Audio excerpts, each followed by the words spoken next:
Hi guys, it's your girl aka Lotus Spice, and today we're gonna speak about 3 tips to survive the job market overseas in some of these first world countries, right? And that's 3 tips.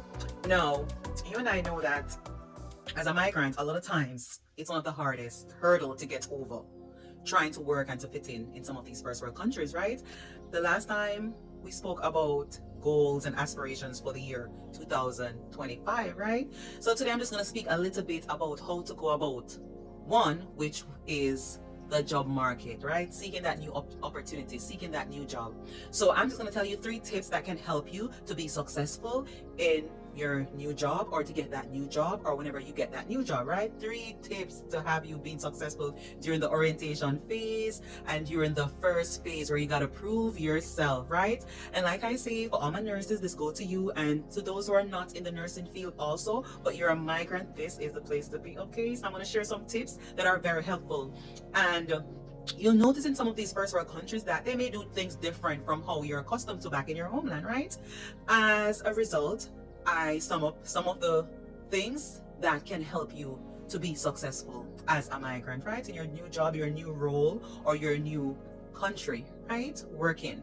So one of the first tips is to ensure that you take notes. So this is the thing. Whenever you migrate or you enter a new job market or you take on a new role, oftentimes, unless you're very familiar and you're pro, but a lot of times you have to learn the culture of this new environment, right? And for my nurses, it's the same, right? It's the same. Non-nurses, the same concept. It doesn't matter what you are or where you work. It's the same concept. A job is a job, right? A new role is a new role. But what I do notice, and many others agree with me, that for here, especially in the US, we tend to realize that the structure is different, how you're taught, how you're oriented. A lot of us come from countries where you're spoon-fed. I don't really want to say spoon-fed, but a lot of times a little bit more time is taken to orientate and to show new individuals how things are done or how to go about getting things done in their new role, right? And in this new job. However, a lot of individuals have reached out to me a number of times, and a lot of times they're saying that they're confused because they're not familiar or they're not sure how to go about. So as a result, one of the main concepts is to write, right? Get a little notebook, a little notepad. It may sound cliche and it may sound weird, like, oh, I'm an adult, why would I write down things? But I kid you not, especially here in the US, what I realize a lot of times, nobody has any time to be going over the same things with you, right? So if they tell you something once, they expect you to remember and they expect you to learn. And a lot of times as a newcomer on a new job, tolerances are usually very low. They're looking to see how quick you adapt, how quick you learn, right? And how much you're proactive and interested in learning. So to be successful, you have to be very quick to learn, right? Very flexible and adaptive, right? And rest assured, nobody likes the concept of having to repeat or tell the same thing over and over again. What a lot of individuals do, even individuals, locals from these same countries, first world, it doesn't matter, overseas, what they do a lot, no matter how adult they seem, take it from me, a lot of individuals always have a little notebook, a little notepad. When I just came and I migrated, one of the things that they point out to me, because yes, while I was learning, there were certain things that they think, oh, they probably told me already and I should have remembered. And one of the concept or one of the suggestions that they made was to have a notebook. And I kid you not, once I started, like, at first I was like, notebook? like, I can remember. But trust me, guys, trust me on this one. The notebook is a big deal. It's almost as if it's your savior, because once they tell you something, you jot it down. So you can always have it to reflect. Once they ask you to do something in the future, you have that little notebook with your notes to refer to or to make reference to. I kid you not, guys, it may sound cliche, it may sound simple and almost next to ridiculous, but get a little notebook, a little notepad. No matter how small, it doesn't matter. If you want to make it big, it's up to you, but get that notebook and notepad the first day you're on that job. It does make a difference. Yes, it sounds weird. When I migrated in my big adult life, when they suggested notebook, I was like, but after doing that, it made a lot of difference. So like I said, guys, it is one practice which I found a lot of individuals do it. Even the same individuals who you're going to meet and living in these first world country all their life, they do it too. They have their little notebook. So that's one way or one method you can use to be successful. I kid you not. And I'm serious. Get that notebook, okay? Get your notebook, make a little notes, make a little jotting so you can always have it as reference. Because come back to me and drop your comment below while working here, or even later on when you settle. Because sometimes new person may come and you're going to hear them say, you know, this person probably should get a notebook because I swear I told them this before, and I kid you not, it's a big deal. They don't like repeating themselves, especially if they feel like you were told or you were taught.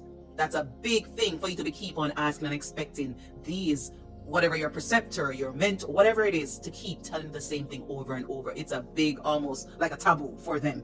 Okay, so get that notebook as a migrant. Make a little note, make your little jottings. All right, no matter what field you're in, get that notebook. Okay, and that's number one. Number two is awareness, like how they go about teaching. Is it a structured situation with how they teach, or it's very unstructured? Structured meaning, do they have a time frame? 6 months, right? 2 months. A lot of times in these first world country, right, they expect you to migrate, right? And with a lot of things happening around you, which normally happens, they're not going to pay that any mind. What they expect you to do is come and adopt, like get it, like sometimes 2 weeks, right? Sometimes even 2 days. Because some of us, okay, so this is the thing. When I was in my home country, where I'm from, and that's Jamaica, right? When I just started working as a nurse, I was given 6 months. 6 months. However, when I migrated, initially I was given 2 weeks and expected to just adopt. But remember now, guys, remember when you migrate, it's a whole different ball game a lot of times in these job market, right? They do things different. There are policies, there are protocols. So you have all of that to deal with. And guess what? Other times you're expected to learn it in 2 days, 2 weeks. So remember I told you about that notebook? That notebook will help a lot, right? So it depends. If you realize it's a very structured situation where they give you adequate time to learn and grow, then make sure you pay. If you realize it's not that structured, your notebook is going to be your friend, right? So you have to be aware of the type of method they use to orientate their new staff and their new member. Is it structured, 6 months, a month or 2, or it's very unstructured, where you're oriented to your surroundings and maybe your role? You get a paper with your listing your job role and description, and that's it. And then you have to learn by the way. A lot of times when you migrate, a lot of times, unfortunately, that is what happened. You're expected to learn quickly in 2 weeks, 3 weeks. So like I said, remember the first point I gave you? Your notebook. Let that be you're gonna write. Yep. Because if it's unstructured where it's very short, which a lot of times happen, because a lot of these first world country, time is money. Time is money, literally. So oftentimes or sometimes emphasis is not placed on to say, oh, you're going to be sitting in orientation for no. A lot of times 6 weeks or less. You have to grasp this thing. So pay attention to the structure. If you realize it's very unstructured, then you know you're going to have to put a lot in on your end. Use your Google, use your YouTube. If it means record, even record it. Make your little recordings, make your little notes, okay? So be aware of the teaching structure. Is it structured or is it unstructured? Do they expect you to start as soon as you start, you're supposed to know it or not? Like, pay attention to those things. And if that's the case, then a lot of work you'll have to put in. And not only that, you realize that here or in the first world countries, a lot of times you have to teach yourself. Like, as adults, there won't be any structured teaching one-to-one. You have to teach yourself a lot of things. And they'll give you the basics, but they expect you to go and find out or learn more on your own. Okay? So there won't be no one-to-one that a lot of times we're accustomed to. No, that won't exist. For my nurses, rest assured, there won't be that long, a lot of times that long orientation or one-to-one. No, it won't be. They'll give you the basic, they'll give you probably a couple handouts or a lot of handouts, and they expect you to go on your own to figure out. They're going to give you a lot of videos. They expect you to read these videos, watch these videos, and pretty much figure it out thereafter. Right? So there won't be no one-to-one. You may get a day or two in classroom setting, but thereafter you're on your own, right? With a little guidance. So pay attention to the structure. And number 3 is, I can't overemphasize this one, speak less and listen more. Because as an apprentice or a newcomer migrating to some of these first world countries, you're gonna learn more when you speak less and listen more. You have to be teachable. My nurses, my non-nurses, they expect you to be teachable. Some of the time, you may know some of the things that they may tell you. They don't expect you to be pushing back and, oh, I don't know, bad attitude. Listen, process, register, and write down in that little notebook I told you about in point 1. They expect you to remember, right? And do it their way. So don't be, oh, I know that, and no, wrong attitude, guys. No, if you want to be successful in your new job as a migrant overseas, you have to be teachable, pliable, bendable, and moldable. Remember that, guys. You have to. It's a must. right? No, you can't be push it. Remember, you're there to learn. Even if you know it, you probably can ask, or there's a suggestion or whatever, but it won't be a case where, oh, I know that, and like, oh, I have arrived and I'm there already and I'm just here to help you. No, no, no, no, no. Rest assured, you won't. Chances are you won't reach very far with that attitude. Humility will be your friend. Okay? So like I said, listen more, speak less. You can't go wrong with that. Like I said, guys, those are the 3 tips I'm going to leave with you today, right? And let's run through them again. So number 1 is, as cliche as it sounds, as silly as it may sound, as almost next to retarded it may sound, notebook. Make notes. Make notes, right? When you come to these first world overseas country, even the same overseas individual that lived there all their life, you'll realize they keep a little notebook because they know they have to learn quick and fast. There won't be any spoon feeding. Nobody won't be telling you, and people get annoyed if they have to tell the same thing over and over again. It's like it's a different culture, and you'll see. So keep that notebook close to you, okay? Keep that notebook. I can't overemphasize. My nurse, notebook. Yeah, that's where it's at.